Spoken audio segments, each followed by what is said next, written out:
Hello Airsoft friends, and welcome to this video today, where today we're going to be taking a little look at my AAP01 build. Now, I took it out the weekend for the first time using it ever, and quite funnily, I've never actually used my AAP01 yet in its pistol form. It's always been kind of like built up with a few accessories or things on it like that. So as a stock riff, I don't really know how good the AAP01 would be. I think it would be alright, and from the test shots I was doing like in the garden and that, it seemed to be pretty much on par with, like, you know, a Glock with a standard size barrel. But I don't have a standard size barrel in my AAP, along with hot rubber and H-key and like a few other little bits like that. So without further ado, this is the current form that my AAP01 is in, and I must say, I feel like it looks pretty sick. Now, at the weekend, I wasn't actually running it in this exact configuration. Instead of having the short dot scope on here, which is a neutral 1.25 to 5 times scope, I just had the red dot on it on top with the scope cam kind of like on the front of the Picatinny rail here. For those of you that are actually interested, I do make and sell this foregrip adapter here. So it's got a super stubby little foregrip there, and you've got 4 sides of Picatinny, so you can attach all your accessories, and it is so comfortable to hold too. And if you use a universal like holster thing for it too, it will fit in there as well, because this doesn't like get in the way at all anyway. So yeah, if you do want to get a new grip for your AAP, a link to them is in the description below, and they're super easy to install as well. You just take the front sight off, take the thread protector off, slide this on, put the screw back into the top that came out of the sight, and then put the thread protector on, or your suppressor if you're using one, and that's you good to go. Foregrip out of the way, yeah, like I said, on the weekend I was running this with just the red dot sight. However, because I was hitting people quite far away, I feel like the best thing for me to do with this riff now is actually run it with some kind of magnification. The reason why I got this in the first place was to kind of like have a, you know, a full auto pistol option if I wanted to. And then I started to quite like the idea of having a, you know, small, lightweight, you know, kind of blowback DMR in my hands, and this surprisingly is actually filling that role quite nicely. There are a few things though with the AAP that I'm not a huge fan of, and mainly that is just how much movement is in this whole build. Airsoftology were doing a video where they showed slow-mo using like a tracer unit with the AAP,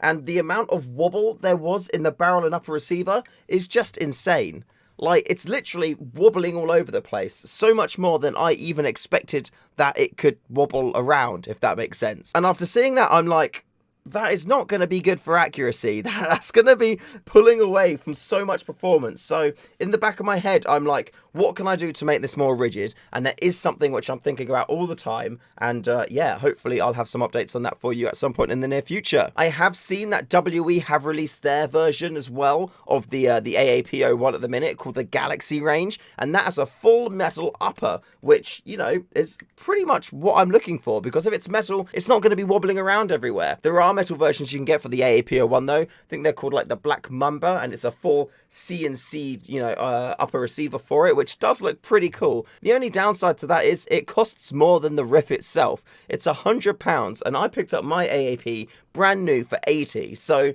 it's an upgrade which I kind of feel really difficult to buy because it actually costs more than the riff itself. Yeah, I'm not super fond of that. When running this as well at the weekend, I did have my GoPro Hero 4 Silver attached to my front barrel here, and that gave me quite a wide angle, actually, to be fair, in terms of, you know, the footage on my face. I would like it out longer, but at the same time I don't want this to be super long, because if it ended up being super long, it's not going to be as maneuverable, and it probably wouldn't look as cool as well. Plus, trying to find a longer suppressor than this that looks good and is quite narrow and stuff as well is quite tricky to do. So I feel like I'm quite close to my limits now. Now onto the magazines, and this was my first foray into using drum mags, and I must say I was very impressed. I was a little bit unsure about how well I was going to get on using a drum mag, and I must say I was pleasantly surprised. The one thing that scared me the most was just taking one magazine out with me into the field, and even though this holds 350 rounds, I was still a little bit concerned that I may get through all of that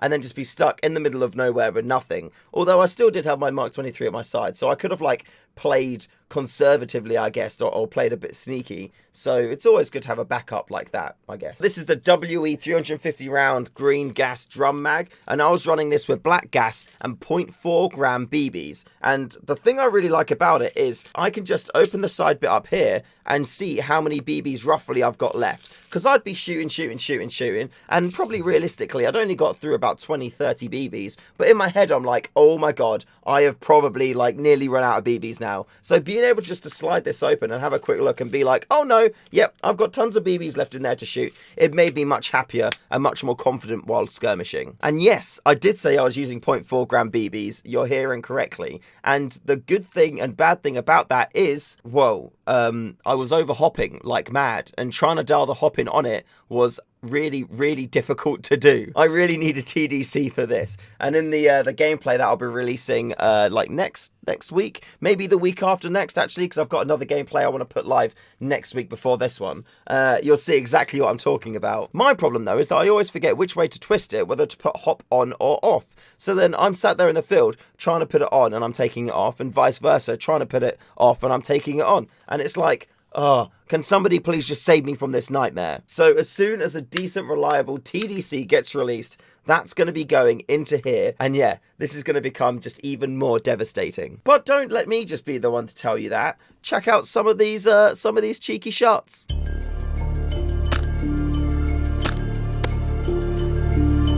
Oh!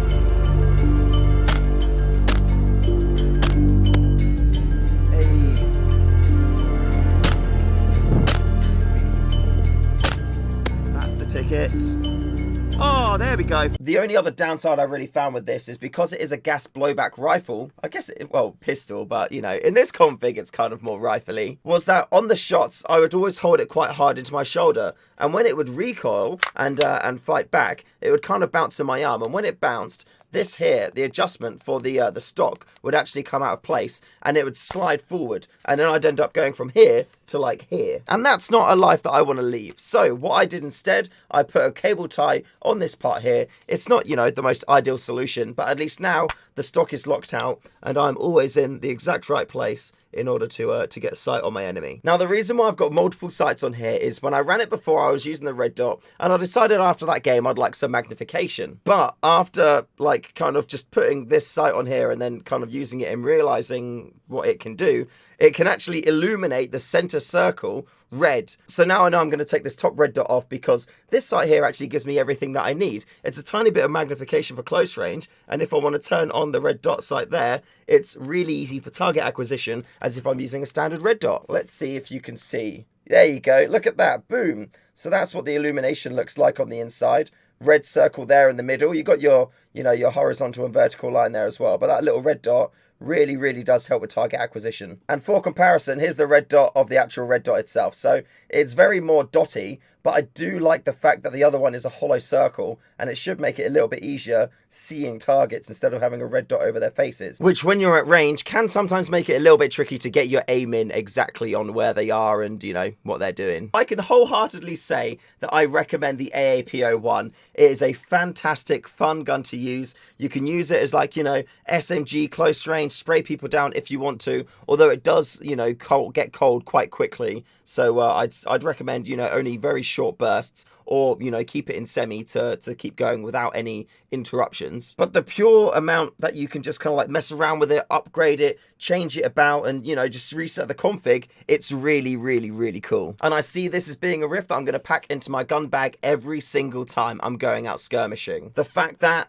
that's how I feel about this, it's like at the same level of usage as my Mark 23, it's a very big deal, and that's not something which I'm going to take lightly. Like, this is cool, it's very useful, and it's gonna be getting me a decent amount of kills in future. Huge shout out to all of my Patreons. Thank you very much for supporting the channel. Really appreciate everything that you do. And yeah, thank you very much. It genuinely means a lot. Also, big shout out to the StayFreshShoe Airsoft Discord community, and of course to Project Airsoft. Go check out the website, see if there's some sneaky bits on there that you'd like, and yeah, enjoy getting those things. And until next time, thank you very much for watching. Remember to call your hits, and I'll see you in the next one.